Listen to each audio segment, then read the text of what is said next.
Hi, everyone, and welcome to the Globe Docs discussion of the film Richland. My name's Lauren King, and I am so happy to be here with the film's director, producer, and editor, Irene Lustig. Welcome, Irene, and thank you so much for joining Oh, us. yeah. Thank you for having me, and thanks for sharing the film. So, my first question is, Richland is such a complex tapestry of this community. Um, it's so obvious in watching it, well, obvious to me, that you built up trust with the residents of this community because there's just so much that you get from them, and I just wondered a little bit about your process with that, how you were able to earn the trust of people in the portrait that you were making of them in their town. Yeah, I mean, I think, the first thing to say about that is I make work very slowly. So this was a 4.5 year Yeah. project, and I think that was really important for people there to see me there over and over again over a long time. I would say most work that I'd seen about the community and about Hanford prior to making my film. There's quite a lot of investigative journalism, sort of short form work that's been made about the town, but it's often made very quickly, right? Kind of television work. That's so I think the community is very used to kind of people coming in and making work very fast and perhaps already having like a particular agenda around nuclear issues and then kind of going home without having built the relationships. So yeah, I think people saw that I was spending time and that made it really easy.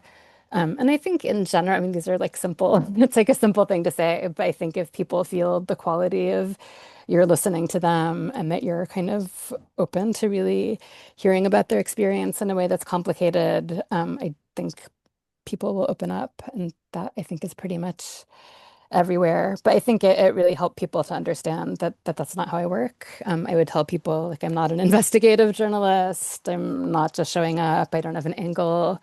Um, People would ask me, what's your angle? And I would say, I don't have an angle. I'm just here to kind of listen to you and listen to the community. And I think all of those things help people, yeah, just help people feel open. Because I don't imagine many people knew really what went on in Hanford and in Richland. I mean, when that's what I love about watching the film is I learned so much about it. Did you know much before you started to explore, or were you coming at it from that curious point? Yeah, I didn't. So Hanford, I would say, is kind of the least well-known of the Manhattan Project towns. So the kind of three chunks of the Manhattan Project are Oak Ridge in Tennessee, Los Alamos in New Mexico, which is probably the best known, and where Oppenheimer takes place and where a lot of the kind of science was happening. And then Hanford, I think by design was kind of the most hidden and the most off people's radar. So I don't think it's a well-known community or story outside of maybe the Pacific Northwest. Mhm.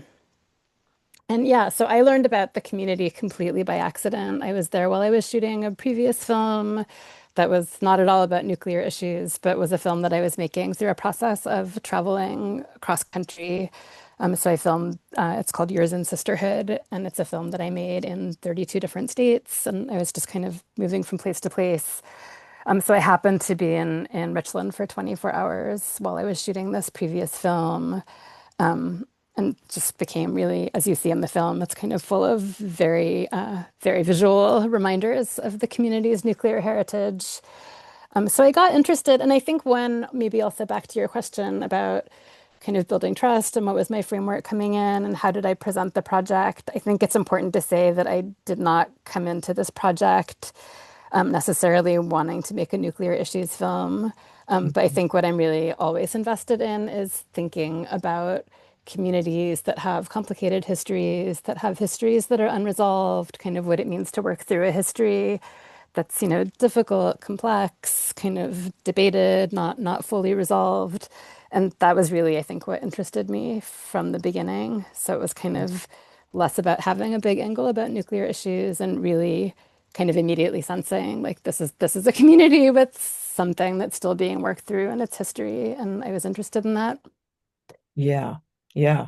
Well, then it must have been so important for you to discover that archival footage that you so deftly use to look at what the past was showing, and then we've got the present and how each informs the other, which I know is a big interest of yours. Yeah, so all of my projects kind of start in the archive, and that's a very big part of my process for pretty much everything I've made. Almost everything I've made kind of starts with an archival research process. Um, and I think, yeah, like being immersed in archival materials is a way to really like feel the texture of a history, feel the messiness of a history, because often an archive is kind of, right, it's all the stuff. It's not curated, it's not yet Mhm. telling a story, but it's just kind of boxes of stuff. So for me, that's often a really rich space to start kind of locating and figuring out what my questions are and kind of learning. And that helped too, actually, with building trust. Like, I think people could tell right away that kind of I'd spent some time in the archive and I wasn't kind of, yeah, that I kind of had a knowledge base that I was bringing into the questions I was asking and the things that I already knew about the history of the community. Um, yeah, so that was a very big part of the process. And that archive, so almost actually all the archival footage that you see in the film is from one archive. It's all from a local archive called the Hanford History Project. That's kind of a co-managed archive that's run between Washington State University and the Department of Energy. Mhm. And yeah, small archives are the best. Mhm. The archivist Robert Franklin, who kind of manages that collection, was just incredibly generous and became a friend and mentor. And that was always my first stop when I was in town, is I would just stop by and chat and look at stuff and yeah, learn about the community also through chatting with him. Yeah. But yeah, archives are great. Well, it is so striking in the film how you weave the history with the present moment because it is so much there. I mean, the whole mushroom cloud visual and how important that is to everyone and everyone's memories of their families who worked there. I mean, it's just such an overlap of the then and now, that there is no distinction. Yeah, and it's a community. Again, kind of the design of the community was that it was a secret. It Mhm. was a secret city for many years. So until 1945 was when the news kind of, after the bomb was dropped, was kind of the first moment that the American people learned about the Manhattan Project and the Manhattan Project secret cities. But up until that time, the city was like not on maps, right? So you wouldn't be able to find it on a map or know where it was. And I think the community has really retained that feeling of intense identification with its past and with its history. I think partly because it was isolated and it was kind of a very tight-knit community by design, so that people wouldn't tell secrets, beyond the community. Before my next question, I just want to mention to our audience, please feel free to put a question if you would like to in the chat box at the bottom of your screen for Irene about Richland, and I'll get to it after I ask a few more of my own. I wrote down the words when, first of all, the use of the book plume, the poetry book plume, is such a so important on so many levels. I can't even think of a better word than to say that important. It's beautifully woven in with your themes in the film. So I want to ask you about your use of that because I wrote down when you had one of the residents reading a poem, the one about green, and she said it's an amazing, terrible thing. Mm, And I loved that you used that, and then your next shot is of a landscape that it is beautiful, and mhm. you edited the film, and the juxtaposition of all of that is just so powerful. And I just wanted to ask you about the use of the book plume, and Yeah. then about those constant juxtapositions of the terrible and the beautiful. Yeah, so Plume, all the poems in the book are from this one collection called Plume. The poet is Kathleen Flanagan, who's now based in Seattle, but she grew up in Richland. So it's really a book that's kind of from the community. And the whole book, first of all, the book is also very archival. So I really resonated with it when I first read it. But it's really the whole project of the book is Kathleen's own process, I think, of reckoning with the terrible and the beautiful together, and this process of, as an adult looking back at a childhood that was quite idyllic, that was really wonderful, that felt really safe, that was kind of, everyone in the community kind of consistently describes this really, yeah, safe, wonderful childhood. But kind of holding that together with all the things that she's later learned as an adult about what Hanford did, what what Richland was for. And I think the book is a really beautiful kind of reckoning with what it means to hold those two things together in a way that has a lot of complexity. And I think when I first read the book, I read this book very early, so before I started shooting, and Kathleen was one of the first people I met before I even started shooting. I kind of cold emailed her and asked her if she would have dinner in Seattle. And I think, like I said before, I did not come into this project wanting to make a very issuey kind of nuclear film about science or engineering or nuclear issues per se. But what I knew that I was really interested in was what I was calling nuclear feelings. So really thinking about these kind of internal emotional landscapes that felt really complex to me, which is what does it mean to hold a history that, yeah, is like terrible and wonderful at the same time? What does it mean in Richland? What does it mean for all of us in the United States that we're holding also our own national histories of slavery and genocide that are also, yeah, these quite horrible histories that we've built our country on top of? How do we and what does it mean to feel good about ourselves as Americans when we know that we've built our history on top of things that are horrible? So those were really my questions that I wanted to explore with the community. And I knew to kind of get at those questions, I needed to kind of engage with people's feelings. I think because Richland is a very sciencey town with a lot of engineers, it's very easy to find people who want to talk to you about facts or Mm. like explain how a reactor works for 2 hours. But it was harder to get at these more kind of affective, emotional spaces with people. So I had an idea that using this book could maybe open up a portal for people or be a conduit to those more kind of feelings-based conversations that I wanted to have. Um, Yeah. so yeah, I asked Kathleen if she would be okay with me just trying it out, and she was very generous about it. And yeah, I think it does a thing in the film. It does that, but it's a way where it invites people to participate through their performance and creates a kind of collaborative space with people. Yeah, I mean, I don't know, but it seemed like they were enjoying reading it because it was an emotional connection. I mean, the woman who it was her father that had been written about, and the man who remembered the Yeah. mosquito plume. And people know the book. It's really interesting. Like in other community, like people don't read poetry for the most part.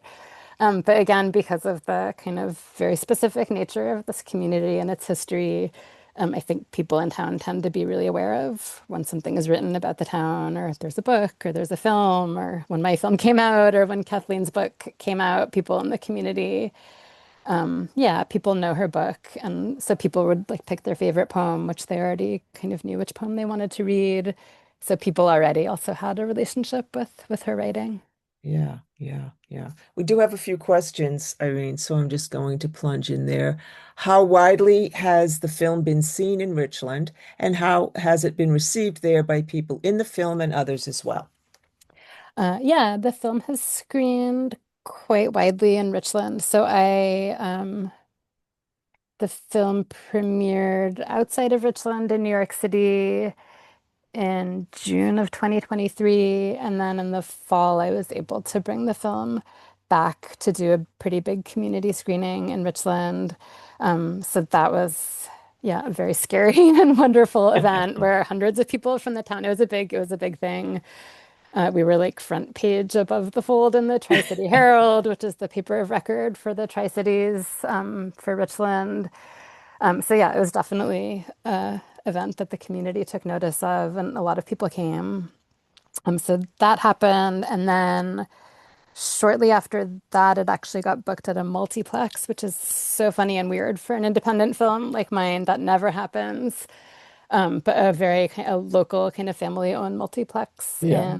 in the Tri-Cities booked the film for like a 2 week run. So it played next to the Taylor Swift film and the Dark Knight and this like fully commercial multiplex, which like it would be great for multiplexes to, mix Yeah. in independent films of local interest more often. So I think a lot of people saw it during that period. So it showed quite a few times. And then yeah, it's shown around the Pacific Northwest quite a lot. So I think a lot of folks have seen it. Um, and yeah, I think overall it was pretty well received in the community. And again, I think the feedback that I've gotten after screenings in the community is just that people appreciate that the film is listening, that it doesn't feel judgy, that it feels different from a lot of the investigative work that's really just about kind of hammering an anti-nuclear agenda or kind of making a critique of Hanford and the nuclear industry. And I think people, yeah, for the most part, appreciate that the film is doing something different and is really a kind of community listening film. And I think because people, or this is what in the community screening, where I was there afterwards, I think because people felt like the film was kind of taking time and listening to them, they also could, I think, become better listeners of other people's stories. So a lot of the kinds of comments that people made in Richland were like, "Oh, we've never heard these stories about Indigenous dispossession, but we're learning them." And yeah, I don't think that's true. Like I think those stories are out there, but I think something about the way that the film is slow and listens carefully, I think also made a space where people could themselves listen maybe in a better way to some of the stories that tend to get pushed to the margins in that community. Have you stayed in touch with some of the participants? Yeah, I was there this summer. Actually, I drove cross country to drive my kid to college, and we spent a couple of days there. So I saw some friends there. Yeah, yeah, I have. Someone else has written, Irene, the film is entertaining and informative. I felt somewhat exhausted after the screening because there is so much to digest. Were you exhausted after completing this important work? Oh gosh. I mean, it's always exhausting to complete a feature film. Yeah, but I think not because of the subject Yeah. matter, which I think I found really energizing and interesting. But it's a lot of, yeah, I think of films like this that are extremely independent or made in a really scrappy way with a lot of, I think those of us working on the film were doing a lot of different things and um yeah, editing and finishing post-production and I think I was exhausted, but maybe just just from the effort of, holding so many different parts of the project. Yes, and wearing But not, yeah, wearing the a lot of hat. hats, but not from Yeah. the topic. I think I found the topic incredibly, yeah. I think I make films because I'm a very curious person and I'm really someone who just wants to learn and learn and learn. And when a film allows me to kind of keep learning and getting deeper and deeper into something, that's where I'm happiest. And I think this community really offered that. It's like a super complicated, rich history and bunch of Yeah. material. Yeah. I had the same question, but one of our audience members has asked about the music that the choir was singing toward the end of the movie. It sounded haunting and moving. I Yeah. was very touched by that as well, and I'm Yes. sure many are. Yeah, so it's an amazing project. So I'm happy to talk a bit about that. So that's like a completely community project. And I think that's important. Like Plume is also a book that was written by someone from Richland. So it felt important to me to also kind of make space with community members to really let some of the art in the film come from the community and kind of be collaborative in that way. So that project, so the choir is an all-volunteer community choir called the Mid-Columbia Master Singers. They're amazing. A lot of them, again, because of the nature of the community, lots of folks in that choir have their own personal relationship with Hanford. There's some people who, work out on the site or have had family members who've worked on the site. One of the people in the choir used to command a nuclear submarine. Like people have all kinds of really interesting relationships to the nuclear industry who are singing. So I think part of why it's moving is because you really feel in their bodies kind of their relationship to the space they're standing in and the music that they're performing. And then that piece, so the lyrics of the piece are written by a woman named Nancy Welliver, who was a 35-year environmental engineer who worked at Hanford out on the site for many, many years, who over time became so haunted by everything that she saw and heard over the course of her work that she decided to go back to graduate school, get a master's degree in Jungian psychology and dream analysis, and then created, this is like really amazing, created a master's thesis that was based on kind of her personal collection of oral histories and anxiety dreams of her Hanford colleagues and coworkers. So, Wow. like, what do nuclear workers dream about when they're having an anxiety dream? So, she made this kind of big written project that was based on anxiety dreams of Hanford nuclear workers, and her neighbor, Reg Unterzehr, happens to be a composer and heard that she was doing this writing project and got very excited and was like, we should make an opera together. So the lyrics are from this Dream Compendium Jungian psychology project. The music is written by Reg, who's also a Richlander, and then the performance is done by this local volunteer choir. And they're, of course, inside the B reactor that Yeah. made the Nagasaki bomb plutonium. And that performance happened around the 75th anniversary of the B reactor. So it was this kind of big community event where a lot of people showed up.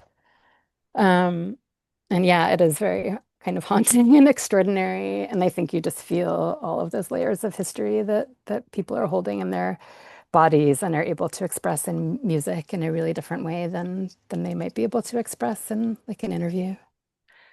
When you heard it, did you immediately think of the sort of ending with that? It's not the complete ending, but it's toward the end, and then you have a shot following that that's just a very beautiful scene that with the choir singing over it. I mean, it's that when the question said haunting, and Yeah. that's what makes it's just visually it's stunning. Yeah, yeah. I don't think that was always the end. I knew the end of kind of putting the bomb Right. sculpture Yeah. out on that was always the ending, and then the choir kind of moved around Yeah. a bit.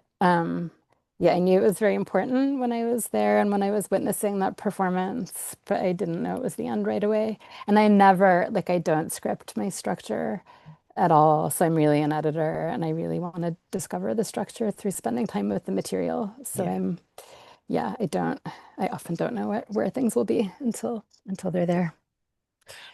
Well, speaking of haunting, is the very end with the Japanese artist's Hmm. sculpture. So I do want to talk with you first about her involvement and why you felt that was important to include um, Y- Yukio. And Yukiya. Hmm. yeah. Hmm. And then of course that terrible and beautiful sculpture she makes and how you knew that was going to be something that you would include.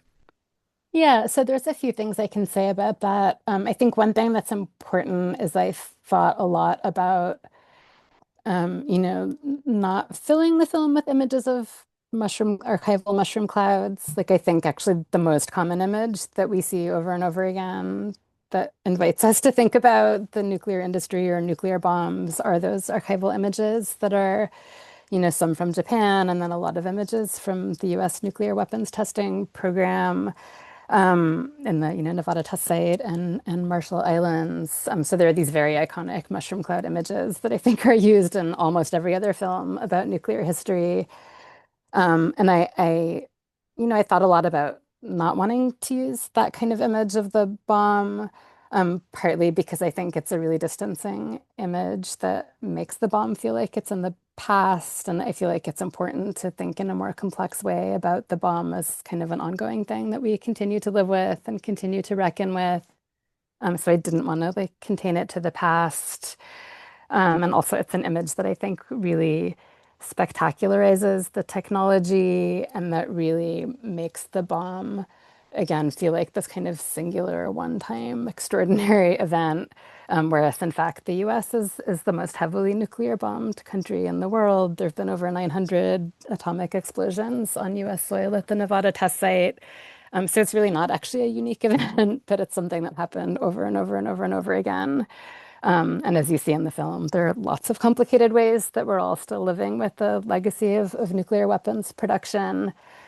So I decided to not use those images.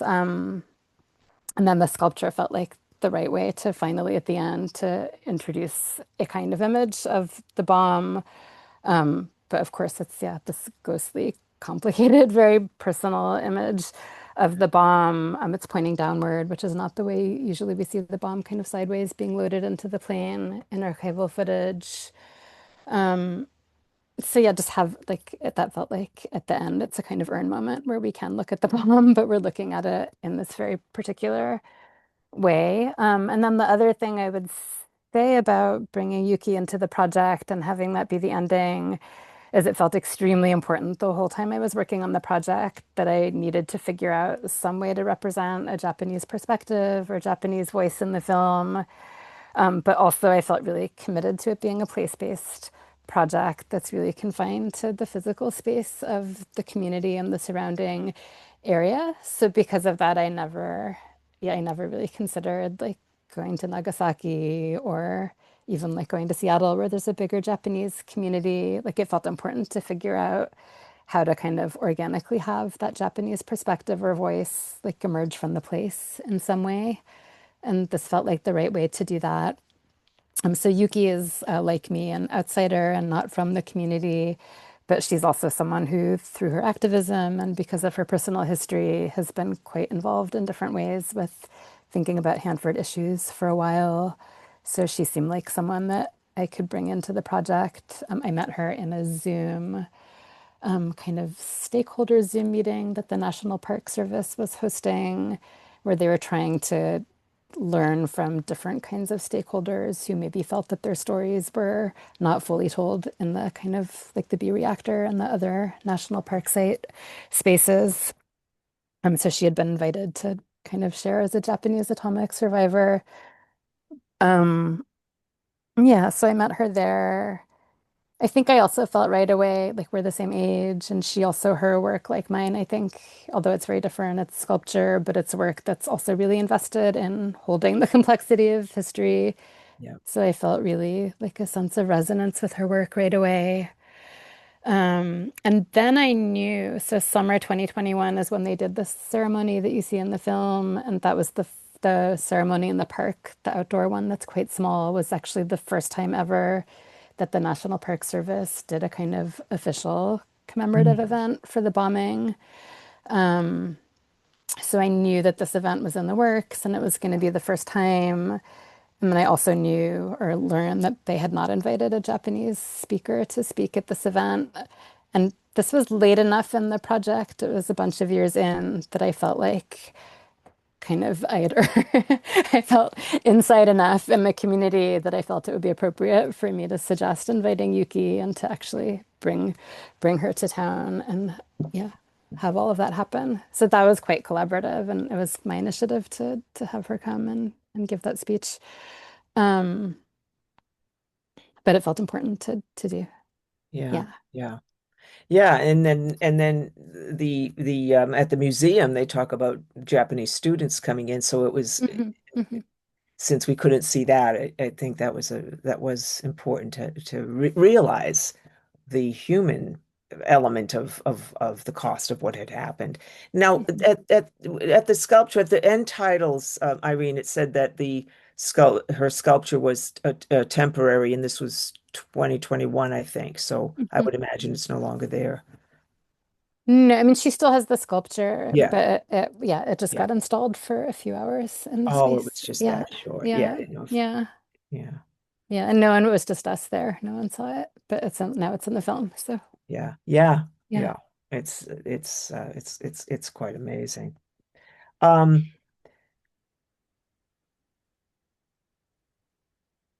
the footage of it was so interesting to hear that poem about the visit of President Kennedy shortly before he was killed. Um, that archival footage, was that a surprise to you? Because then when that reader is talking, she was there as a child, and she said Hmm. something like, "No one else has ever visited. No one even knows Hmm. we're here." And yet there was this major. I mean, I can't imagine what fanfare that must have been. Well, It was cute, yeah, and everyone remembers it, as you yeah, hear from Anne, who reads the poem, who then talks about that she was there too, and she remembers it too. Yeah, I knew that the footage existed because the poem describes watching the footage in an archive, so I knew that it had been documented. But yeah, you're right. It's a really important kind of it's one of these events that the community kind of the keeps coming memory. back to and remembers because it was a very big deal and it was this moment of yeah, of really feeling seen and being recognized on a national stage. And I think that community often has had a feeling of yeah, being invisible or being misunderstood or being criticized or not being kind of appropriately commended for the work that they did. So yeah, that was a very big moment, I think, for a lot of folks in the community. Yeah. It was amazing footage. I mean, just Yeah, yeah, yeah, it yeah. seems surreal. I mean, the Yeah. writing, the when they said he lit the Oh, with the uranium, yeah, with the yes, Geiger counter. yeah, Yeah, just seems so otherworldly now. yeah. I had written He down, looks very nervous. He does not look yeah, comfortable with his uranium tipped baton. yeah, yeah.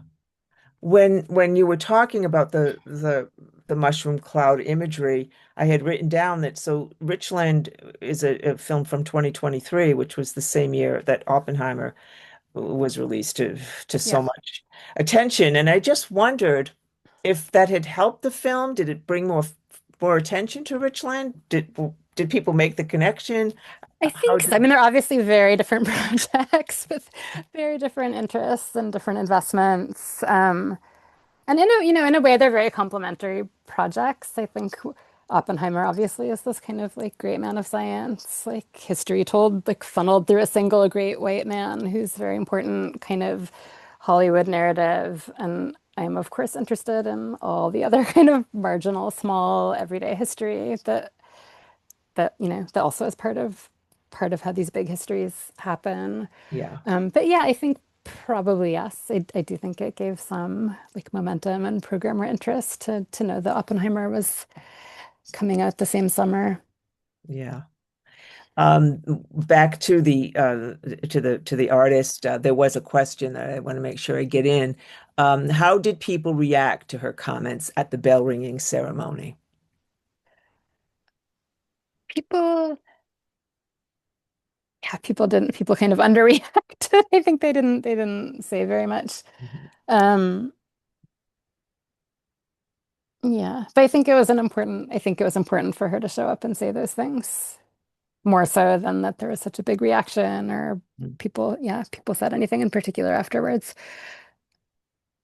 How was it? I mean, and obviously it was important to you to gather people from the community together and get them to talk, as you've been speaking about this whole time. But I was thinking of the three groups that you gathered in a group, which were the indigenous residents, and then there were the high school students, which was a really both were Hmm. fascinating conversations, and then those what appeared to be veterans who were playing cards in the diner.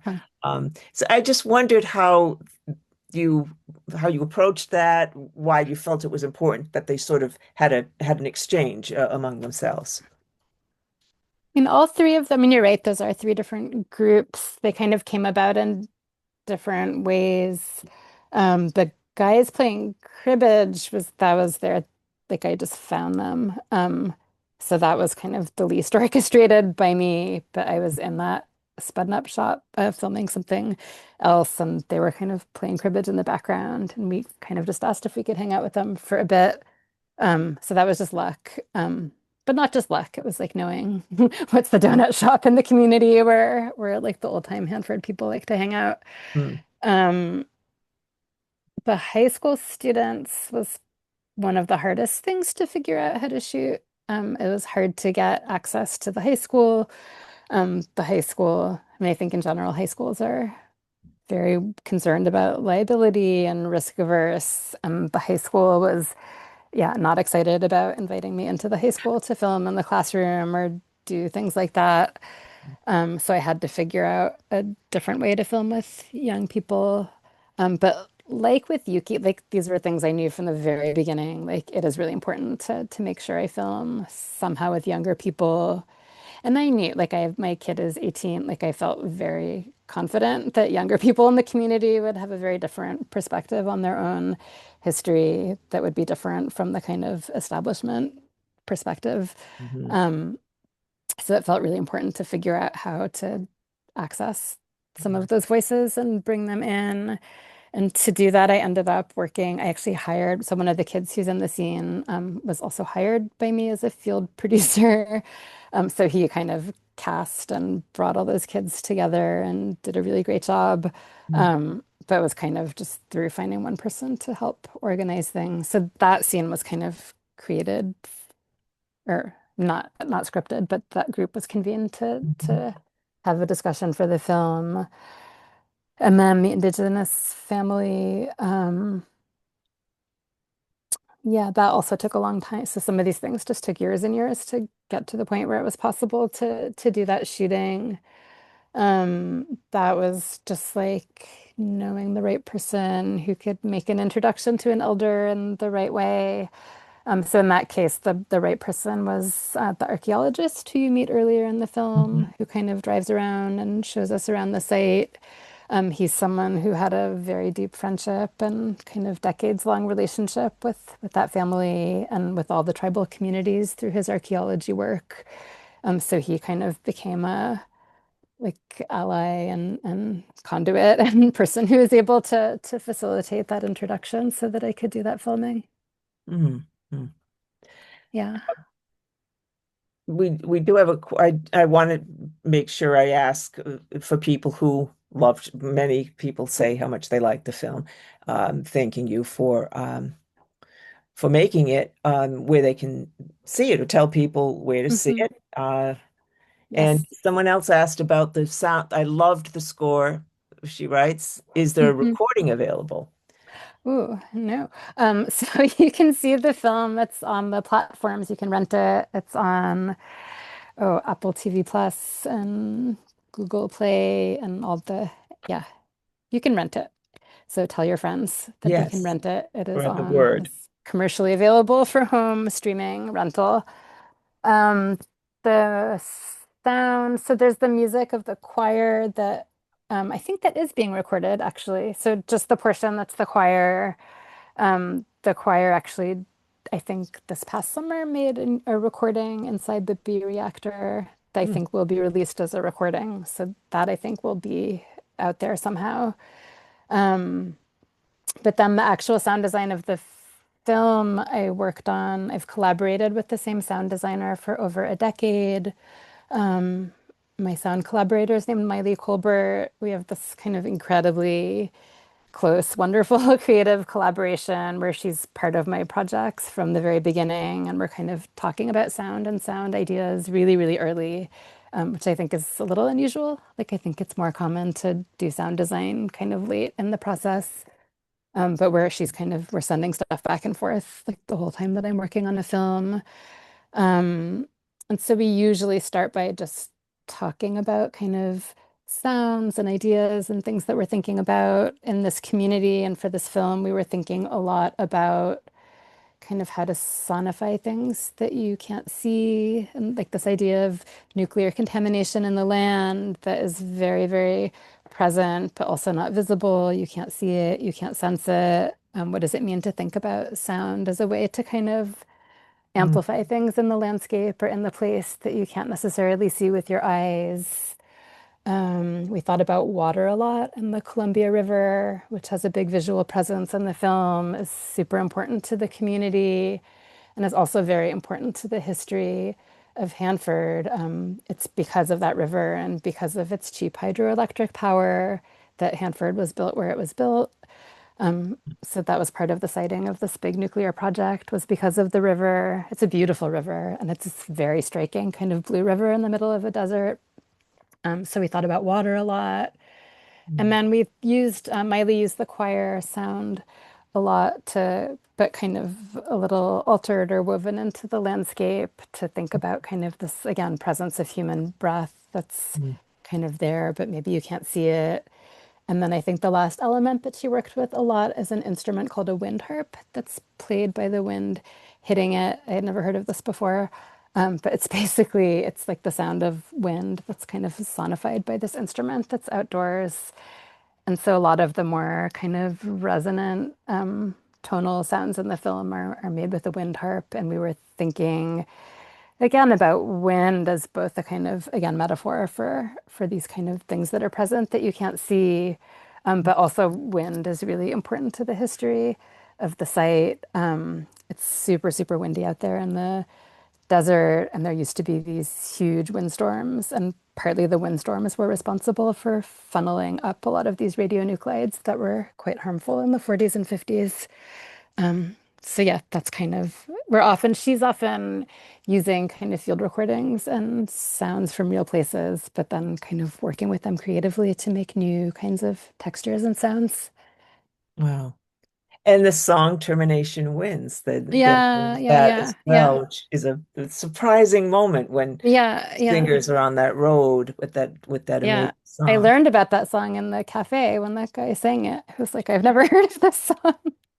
And then I looked it up and then I found a YouTube recording of those women. They're a local folk band and they both, Mary is a hydrogeologist who works out on the site and Janet, I think no longer works there, but used to work at Hanford. So again, that's really like folks with a real personal relationship to the Yeah. nuclear site who are doing that performance. Wow. So, Irene, you are now at the University of California, Santa Cruz as a film professor, but you are a Boston native Hmm. and went to Harvard for your first degree in film. I just wanted to talk a little bit to you about were you influenced by the documentary scene in Boston, which is very well known in Yes. the documentary world? Yeah. I mean, I think, yeah. Yeah, of course. And it was such an amazing program to come through as an undergrad. When I was there in the, gosh, I guess early 90s, it was still mostly 16 millimeter. And we really had what I now think of as this kind of like super classical kind of 60s direct cinema training where we were just sent out with these 70s 16 millimeter news cameras and Nagra sound recorders.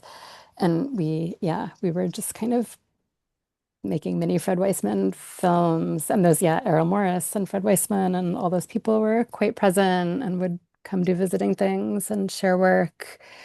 Um, yeah, it was a really amazing place to learn. And yeah, I definitely feel really influenced by a lot of parts of that training. I think my work has also continued to evolve and has absorbed other kinds of influences over time. Mm. Um, but certainly my commitment to learning from the material and kind of letting the world emerge through the process of making, I think those are things that I definitely learned in that program for sure. Yeah, yeah. In relation to that, we have another question. Seems like a wonderful documentary for public TV, but I suppose that doesn't reward you monetarily. And then a follow-up about PBS, Yes, yes, yes. which is, If only there was public TV. Still, yeah, it's been a very devastating moment for public television in this country. Which already was, I think, a very small and resource scarce space, I think, compared to public television in most other countries. Like there's very few strands and slots for independent work like mine. But now I think even those very scarce and small slots are yeah, even less or they're going away. Yeah. The film did show regionally on public television in Eastern Washington. Mhm. But this particular kind of film, which is very artistic and issue oriented, but also personal, it's not. There are probably some documentaries that do get funded, but I don't. This is a particular kind that you work in and that you mentioned, the tradition that it comes from. Hmm. It isn't sensationalistic. Right. There's a lot of true crime. I mean, Yes. we've done enough of these talks on Globe Docs where people do Hmm. mention that certain kinds of documentaries are harder than others for sure. Are you Hmm. working on anything now? I know you're busy with your role at the university. I'm just starting something new. I think it's so new that I can't, I can't, I'm not ready to talk about it yet. But yes, I am starting a new film. It's very different. It's, Yeah. yeah, yeah. Well, this has been such a great conversation, and I just want to thank the audience members who sent us very good questions. I think Yeah, thank you. And very illuminating. thanks to you Um, for your questions. Um, and I'm glad it's out there for people who want to share Richland now that they've Hmm. seen it to spread the word about it. I mean, it did get quite a bit of attention. I mean, as we were talking about how difficult it is with some docs. I mean, this as I was reading about it did get quite a bit of attention when it played film festivals and Hmm. has made a mark. Yes. Yeah. And it showed in Japan, which was one of the more Ah, exciting things that happened with the film. It had like a 30 city national release in Japan. So I was there last summer with the film, and that was really incredible to be able to talk to Japanese audiences about the film. And yeah, wow. that felt like a really special kind of outcome for. Was it well received? Did they like what you were They presenting? did, it's a difficult film for a lot of people in Japan to, to even conceptualize that there could be a town in the world where people are proud of the atomic bomb. But I think people were extremely thoughtful and generous in their viewing of the film. And I think one of the most moving, kind of consistent responses that I heard from audience members in Japan was people who said that they learned from the film and didn't know before that there are also nuclear victims in the US and that nuclear weapons harmed not only Japanese people, but also American people, and that people actually found connection there. And as well, the other thing that I found really moving and important is how many people who saw the film in Japan who, um, talked about Japan's role in World War II and kind of the legacy of Japan's incredibly aggressive imperialism during the war and kind of within a Japanese context that people are also like holding these two things together in a really difficult balance of being both perpetrators and victims at the same time. And again, that people were able to actually see that as a kind of common ground between their community and Richland. Yeah, that is. So that must have been so satisfying for you as the crew. It was amazing. Yeah. That's terrific. Yeah. That's Yeah. great. Well, thank you so much, and thanks Yeah. to Thank all you. the audience members who've stuck around for this great discussion with Irene Lustig about Richland. So thank you again, Irene, Yeah. Thank for you so much. talking with us, and thanks to all of you for Globe Docs. Thank you very much, and see you again. All right. Thank Bye. you. Bye.